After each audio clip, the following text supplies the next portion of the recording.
members of the cast, starring in The Music Man, Hannah Sparrow and Eric Parker. Welcome to the show. Hi, thanks for having us. Yeah, what a great choice for a summer musical for the Croswell this year. Very familiar show, and it really is, it appeals to all, I would say, all ages. Yeah, it's like the great American musical. So what's your role? What part do you play, Hannah? So I play Marion the librarian, who basically throughout the first act kind of tries to fend off the professor's advances, and then till finally he wins her over in the end. So. And you are Professor Harold Hill? I'm Harold Hill, luckily and gratefully enough. Yeah. Have you played this role before? I've been the high tenor in the quartet a couple times, but I've never played this part. But I've always thought that this is one of the best written, economically developed storylines, you know, in the genre. I mean, it's a wonderful play, kind of like Guys and Dolls or My Fair Lady. It's perfect in the sense that almost everything that's said advances the plot, and it's got tunes that everyone knows in it as well. You know. Well, what's always impressed me about the show is how it's a really fast pace, and the actors, you really have to deliver lines really in a pretty fast clip. There's a clip, that's for sure.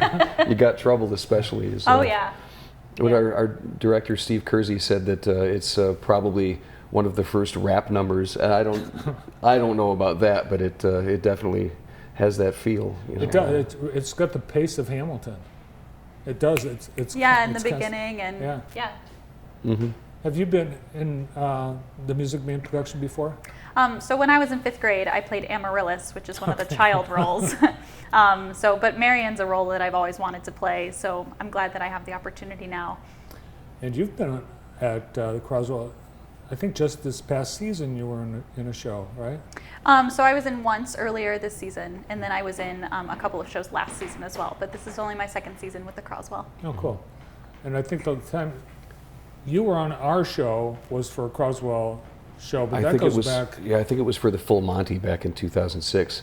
You know, 12 years and a few pounds ago. But but wait till you hear this one. She sings so beautifully in the show. It's fantastic, worth the price of admission alone. And we've got including us, there are like 53 other people in the cast. I mean, it's mammoth. We've got giant scenery pieces. I mean, it's a very impressive thing. The orchestra is fantastic. The costumes are lavish, and I think it's going to be a wonderful evening at the theater for anyone that comes. So, looks like you've had almost a full dress rehearsal here. Almost, it's getting there. Yeah. Yeah, I think the Croswell is awesome. The stage, it's tight, and it's amazing how you are able to put really a full-scale production on that stage. It's true. Yeah, our crew has worked really hard to make, especially with the Music Man, which has such large set pieces that come on and off the stage from scene to scene. They've worked really hard to make it manageable and make it look seamless. So they've worked really hard on that. Well, you have a lot of music in the show too. In fact, there's supposed to be, I think, 76 trombones at some point. Give or take a few. Give or take a few. But we've got a wonderful group of kids trying to play them. So we'll see if my band leading magic works. This weekend for the next 3 weekends actually. But yeah, it starts. What are the run dates? So it starts this Friday, and then it runs until the 23rd. So we have shows Friday, Saturday, Sunday of this weekend. Next weekend we have the same schedule but 2 shows on Saturday. And then the last weekend we have a show on Thursday with 2 shows on Saturday, Friday, and Sunday. What is the challenge of preparing a show like this when you have such a varied cast in terms of age and experience? That's more I suppose for the director to answer, but it's a toughie.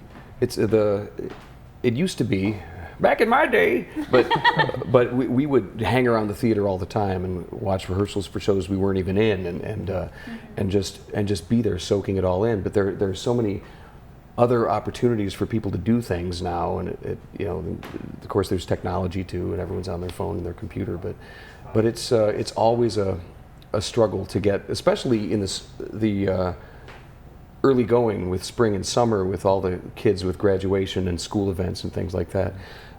It's been tough, but the dedication really shows when people are there and they're firing on all cylinders. It's a challenge that I think we meet, and I'm excited for Friday. Yeah, me too. Think you're ready? Yeah, I think so. I mean, I hope so. Yeah, we better be. We better be. Yeah, no, it's been a great experience, and working with Eric has been awesome, and you know, we get along great on and off the stage, and that's been nice. So. Mm-hmm. Well, Eric, you're actually a professional actor. This is your... That's what they say. Yeah. This is what you do. This is what I do. What else have you been in? You mentioned the Full Monty. The Full Monty, I came in, I played Jean Valjean in Les Mis in 2014. Big Fish, which is a show I really enjoy, was the following summer. And I've been in and out. I've directed and been in productions of Rocky Horror Show there, and just a varied palette of weird things, I guess. A little offbeat. This is, you know, I've always considered myself kind of an unusual choice for this particular part, because I'm more a character-y type of guy, I think, by trade. So this has been an interesting pair of shoes to step into, I think. Well, Anna, your credits look like a professional actress as well. You've done quite a number of shows, but you've also done some musicals with U of M.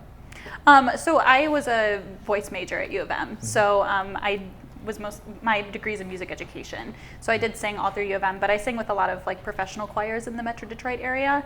So more of that skill set as opposed to musical theater. But musical theater is something that I've done since high school and took a break for a while, but then glad to be back. So I think almost everybody knows what The Music Man's about. Can you give us like a quick synopsis for people who might not be familiar with the story? Sure. Well, it's you know, on the surface, it's about a con man who comes to this town and completely changes it over, you know, as he shysters his way through everyone that's there, you know, in order to fraudulently sell parents and children on this idea of a boys' band. And then he would come through a town and make all these promises and then take their money and leave on the next train out. But we've taken a slightly different bent and put more emphasis, I think, on the transformative power of what happens when someone comes to a town, and he changes the town. He falls in love with Marion, but he also realizes that maybe this is another part of what he wants to do in his life, and she realizes, hey, there's other stuff out there, you know, and even though that's always there in the story, you know, I think we've kind of tried to make it a little more real, which is hard to say in an old classic musical comedy, but right. But I think especially in how people think about musicals today, revisiting those golden age classics and putting a more honest emphasis on some of the dramatic choices that these characters make, I think is worthwhile. Mm-hmm. You know, I think if people have seen the Simpsons version of The Music Man, they know the story. Yeah, definitely. the ring came off my pudding can. Use my penknife, my good man. Yeah. On a rail. Yep. The shows have been selling so well the last couple of years that opening night has typically been a sellout. Yeah, that's the hope. You know, this is such a classic musical. Everyone knows it. Mm-hmm. It's really one that will bring people out, young and old. So we're hoping that lots of people will come and enjoy the story, just like we've been enjoying the story on stage every night. So, when did you start rehearsals for this? We started. It was a bit of a truncated process. You know, the Croswell is growing in popularity and in the amounts of shows that they do, and in the challenge of the material. I mean, our artistic director Jerry Ryder has really put an emphasis on doing, you know, more and more challenging things. You know, not only for our audiences to appreciate, but also the casts and crews. So what that does is it tightens the process a little bit. So I think we started somewhere. It was like late April, yeah. Early May. Yeah, it takes a long time, and it's just the challenge is also the sets, the costumes, because you go full full boat on Mhm. everything. Mm-hmm. All right, so get those tickets. They're available right now, and you've got 3 weekends to see this show. I look forward to seeing it myself at the Croswell, June 7th through June 23rd. Great to see you. Thanks for coming in. Well, Yeah, thanks for having us. Yeah, break a leg. Thank you. Starring in The Music Man at the Croswell, Eric Parker and Hannah Sparrow. Up next here on the show.